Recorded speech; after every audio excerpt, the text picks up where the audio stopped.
Hello, welcome. Today I am making a healthy cranberry sauce, no refined sugar, using all natural ingredients.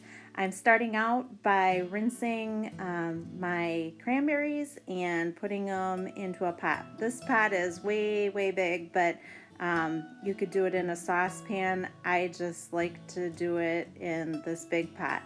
And after that, I add about a cup of pineapple, and that's to about 12 ounces of cranberry, in case you're curious. And then a half a cup of maple syrup I drizzle in.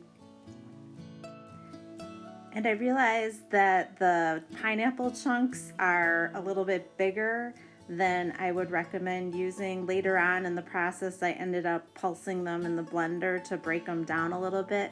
You could either do that, or if you start off and dice them into smaller pieces, that would work too. Now I am taking an orange and juicing it. I would say that's about a half a cup of orange juice. If you don't want to juice your own orange, feel free to use orange juice of your choice. Next, I zested one orange. I probably got about a teaspoon and a half of zest from this orange. And I just am careful not to get the white pith of the orange in there. Otherwise, instead of sweetening it up and brightening it up, it'll taste more bitter. So I just took the orange peel and then put it in with the rest of the mix. Now I'm adding 2 cinnamon sticks to the mix. I just find that it helps sweeten the cranberries, and I like the taste of cinnamon and cranberry. If you don't have them, you can leave them out. And then I also added a half a cup of water and turned my heat to medium-high. And this is what it looks like at about the 5-minute mark, and I just stir it occasionally.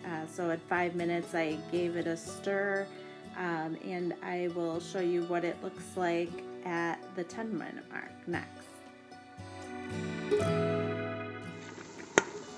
And now it's the 10-minute mark, and you can see that the cranberries are starting to pop open. It's kind of a fun sound, kind of like when popcorn starts popping in a hot pan. I hope you can hear it.